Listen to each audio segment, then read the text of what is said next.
আবারও মালদা জেলার হরিশ্চন্দ্রপুরে তৃণমূলের গোষ্ঠীদ্বন্দ্ব প্রকাশ্যে। রাজ্যের প্রতিমন্ত্রীর অনুগামীরা ভাঙচুর চালালো জেলা পরিষদের অনুগামীদের বাড়িতে। প্রতিবাদে পথ অবরোধ করে বিক্ষোভ দেখালো তৃণমূল কংগ্রেস কর্মীরা।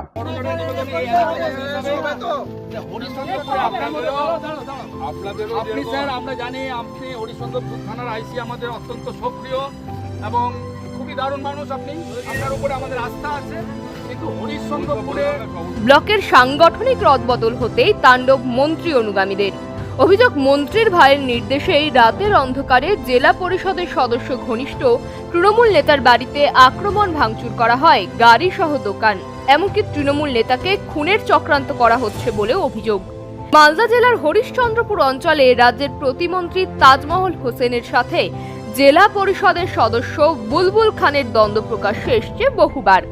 এবার সাংগঠনিক রদবদলে তৃণমূল ব্লক সভাপতি পদ খুইয়েছেন বুলবুল ঘনিষ্ঠ জিয়াউর রহমান। সভাপতি পদে আনা হয়েছে রাজ্যের প্রতিমন্ত্রী ঘনিষ্ঠ মোসাফর হোসেনকে। একইভাবে যুব তৃণমূলের সভাপতির পদ পেয়েছেন মন্ত্রী ঘনিষ্ঠ বিজয় দাস।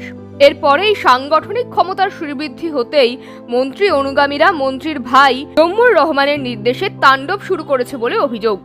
কালকে আমার স্বামীকে ফলো করছে ওরা, আমার স্বামীকে কালকে পাইনি, তাই জন্য আমার স্বামী ভিতরে গেল। কিছুক্ষণ পরে আমার স্বামী তিনজন গাড়িটা ভেঙে দিয়েছে। ওই দুর্জয় করেছে, তারপরে বিজয় করেছে, সাইরাজ করেছে, জাবির করেছে, তারপরে কি সঞ্জীব করেছে, জম্বু এটা প্ল্যানিং করে পাঠিয়েছে ওদেরকে। আমার জম্বু করেছে, কি জম্বু করেছে, রাজনীতি করে তো পারছে না, আমার স্বামীকে কি জন্য বলে মার্ডার করার প্ল্যানিং করছে। জম্বু, বিজয়, তারপরে দুর্জয়, সাইরাজ, তারপরে কি জন বলে সঞ্জীব পুত্রা, জাবির, ওরা সবাই প্ল্যানিং করছে। মারতে এসেছিল, আমার স্বামীকে মারতে এসেছিল, মারতে পাইনি, কি জন্য গাড়িটা ভেঙে দিয়েছে, গাড়ি ভেঙে চলে গেছে। ডাকছিল পূজন, আয় বের হওয়া, তোকে মার্ডার করবো না, তুই বের হয়েছ কি আমি তোকে কি জন্য বলে ফ্যামিলিকে তুই শেষ করবো। হ্যাঁ, অভিযোগ জানানো হয় হরিশ্চন্দ্রপুর থানায়। এরপরেই আক্রান্ত তৃণমূল কর্মীরা জাতীয় সড়ক অবরোধ করে বিক্ষোভ দেখায়। সন্ত্রাসবাদী মানছে না, মানবে না। দুপুরে গুন্ডামি সন্ত্রাসবাদী মানছে না, মানবে না। গুন্ডাদের অবিলম্বে অ্যারেস্ট করতে হবে। দ্রুত হামলাকারীদের গ্রেপ্তারি না হলে আরও বৃহত্তর আন্দোলনের হুঁশিয়ারি দিয়েছেন বুলবুল ঘনিষ্ঠ তৃণমূল নেতারা।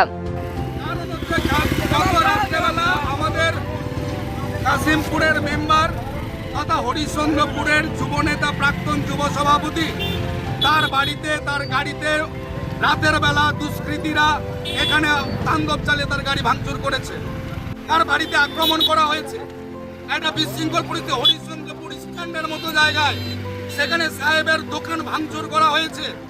এখানে যেই ঘটনার সঙ্গে যারা যুক্ত, দিনের আলোর মধ্যে সবার সামনে, পুলিশের সামনে, পুলিশ একদম নিরুপায় হয়ে দাঁড়িয়ে দেখেছে। কেন দেখেছে? এই মানুষের উপরে তাদের নেতৃত্ব তৃণমূল কংগ্রেসের নেতা সাহেব, বর্তমানে হরিশ্চন্দ্রপুর আইএনটিটিউসি শ্রমিক সংগঠনের সভাপতি, তার উপরে আক্রমণ হচ্ছে। এই আক্রমণ আমরা মেনে নেব না। যতক্ষণ পর্যন্ত আক্রমণকারীরা অ্যারেস্ট হচ্ছে না, ততক্ষণ পর্যন্ত আমাদের যদিও এ বিষয়ে মন্ত্রী তাজমুল হোসেন জানান, বিষয়টি তার জানা নেই, তিনি খোঁজ নিয়ে দেখবেন। তৃণমূলের এই গোষ্ঠীদ্বন্দ্ব নিয়ে কটাক্ষ করতে ছাড়েনি বিজেপি নেতৃত্ব। মন্ত্রীর ক্ষমতা দেখাতে গিয়ে আমরা যতটা জানি হরিশ্চন্দ্রপুরেই গণ্ডগোল। এর আগে এই মন্ত্রীর ভাই প্রকাশ্য সবাই বক্তব্য রেখে উত্তেজিত করে একজনকে পিটিয়ে মারে, তার কেস চলছে। তারপরেও পুলিশ প্রশাসন কিন্তু উদাসীন আছে। এবং গতকাল যেটা ঘটেছে, আইএনটিটিউসির যে ব্লক সভাপতি আছে তার বাড়িতে হামলা হয়, তার গোডাউন পুড়িয়ে দেওয়া হয়, তাদের পঞ্চায়েত সমিতির যে জনপ্রতিনিধি আছে তাদের বাড়িতেও হামলা হয়। তাদের হুমকি দেওয়া হচ্ছে তারা যেন আর তৃণমূল কংগ্রেস না করে। তার কারণটা কি? কারণ একটাই, যে আমি যে কাটমানিটা তুলছি, আমি যে তোলাবাজিটা করছি মন্ত্রীর ভাই হিসেবে, সেটা যেন অন্য কেউ করতে না পারে। তৃণমূল কংগ্রেসের একটাই লক্ষ্য আছে, কোনো আদর্শকে সামনে রেখে তারা লড়াই করছে না। তাদের উদ্দেশ্য কত অল্প সময়ে নিজেদের ব্যক্তিগত অর্থনৈতিক উন্নতি করা যায়, তার জন্য যা যা কাজ যত নিচে নামতে হয় তারা তা করছে। ব্যুরো রিপোর্ট, সময়ের বার্তা ডিজিটাল। যারা এখনো পর্যন্ত সময়বার্তা ডিজিটালের নোটিফিকেশন পাচ্ছেন না, তারা এক্ষুনি ইউটিউবে সাবস্ক্রাইব আর ফেসবুকে ফলো করুন।